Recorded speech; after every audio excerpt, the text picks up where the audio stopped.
I will start my presentation with a case. This lady presented with a 45-year female. She is hypertensive, premenopausal, a higher BMI of 29 kg per meter square. She had a history of fever 5 days prior to the event and presented with severe shortness of breath associated with chest discomfort and showed to an outside hospital. ECG was ST elevation, troponin was elevated, he was given a care of not thrombolized, and primary PCI was not done. She presented to us after 24 hours and her ECG already showed QS complexes. We took her for angiography. And if we see the angiography, the right and left systems were normal and there was no significant slow flow. But when we did our LV angiogram, we can clearly see that there is inferobasal and diaphragmatic surface is hypokinetic as compared to the other segments and suggestive of having an event. Did her OCT? OCT definitely showed a plaque ulceration. So if we want to define this or maybe define this patient, this is patient of standardized AHA diagnostic criteria for MINOCA, having an acute MI, non-obstructive coronary arteries, and documentation of plaque rupture with no separate alternative diagnosis for the clinical presentation. But how to identify these patients prior to the going for angiography? So if we see the MINOCA, which we commonly encounter in our daily practice, the prevalence of MINOCA is about 5 to 10% of all the MIs, which are about 1/3 present at ST elevation MI. These patients are usually younger, they are female, and they have less likely treated hyperlipidemia and other cardio risk factors are similar. But these prognosis, if you compare with a normal coronary patient or an asymptomatic patient, it's not very good. But it was bad. Earlier it was considered to be normal or excellent and these patients were not taken up seriously. But the data have clearly shown they have high mortality rate of up to 3.41% at end of 1 year.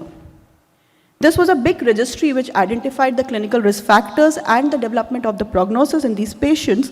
There about 322,000 patients of MI were evaluated, and out of this 18,000 were having an STEMI or non-STMI in the terms of MINOCA. But they analyzed these patients were more younger, but we should not forget, still 27% were more having age over 70 years.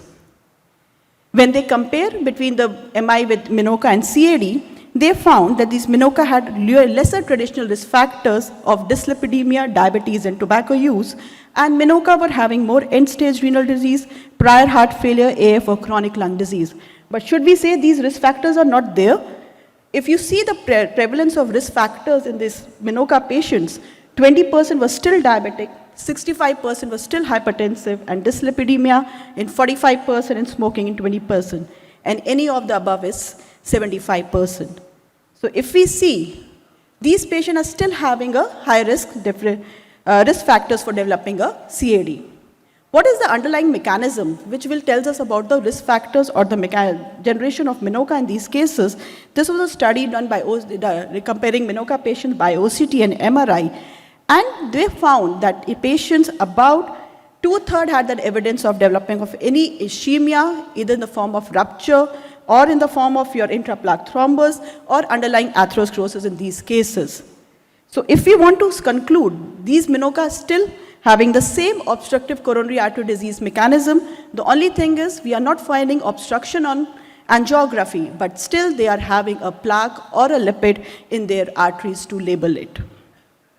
What about INOCA? We know that INOCA endotypes, Dr. Shiba also mentioned that it can be due to your microvascular dysfunction or it can be a vasospastic angina, and its prevalence, if we see it, is about 50 to 70% in women. Why women are considered to be this? If you see the estrogen-related deficiencies was labeled to it. This is the basic mechanism both of CMD and vasospastic angina in case of INOCA. And if we see the traditional risk factors, these are lesser common in these cases when they present with INOCA. But if we see the again do the IVUS in these cases, they all have some coronary atherosclerosis underlying. So that means these traditional risk factors are still play an important role in these cases. The first and foremost, as our earlier speaker also mentioned the gender. So we should not say that it is only related or only confined to women. Definitely, the percentage of these patients with a no obstructive CAD, women are having a higher degree of percentage, but men are also not spared about this. This was a study comparing over a Dutch study, and they found that about 30% of the CAD patients were also having non-obstructive in males, but definitely females were in 60% range. Why they label it as more common? Maybe because of smaller diameter, the diffuse atherosclerosis, or lesser calcification, or more vasomotor dysfunctions or microvascular spasm in women leading to the symptoms. So the risk factors, if we analyze in these cases, the arterial stiffness or remodeling or a microvascular dysfunction can be caused, maybe underlying aging, hypertension, diabetes, or smoking can be due to this. But if we see these patients, only 20% cases traditional risk factors were responsible for this in WISE study.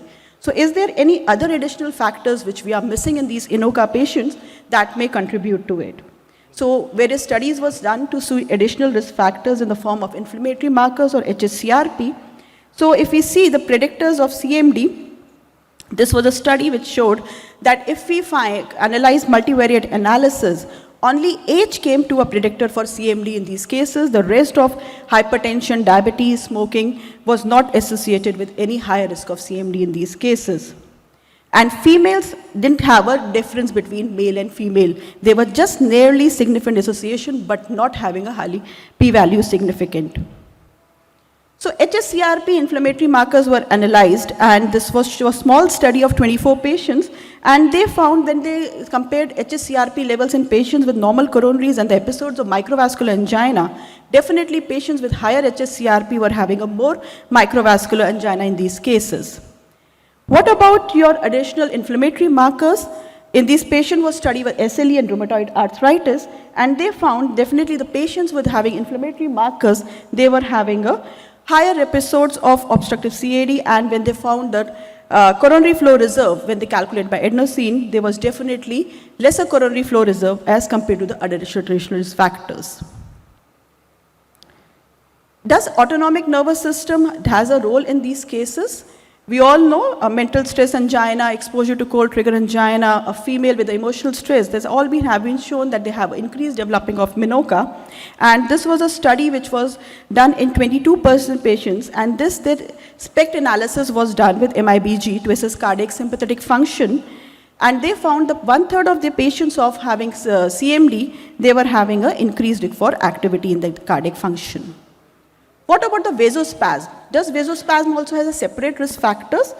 This was seen that the ethnicity definitely helps determine. Japanese have been considered to be more vasospasmatic, and especially during perimenopausal time when the estrogen levels are fluctuating, they have been shown to have higher episodes of vasospasm as compared to other persons. And history of migraine and cocaine are suggestive, but no data have been still proven. This was a study of ECOVA which showed the vasospasmatic in these cases, and on a multivariate analysis, only females came out to be positive for the vasomotor angina, but purely effort-induced chest pain and positive family history of CVD were also associated. So if we see, can we identify high-risk cases of INOCA, MINOCA?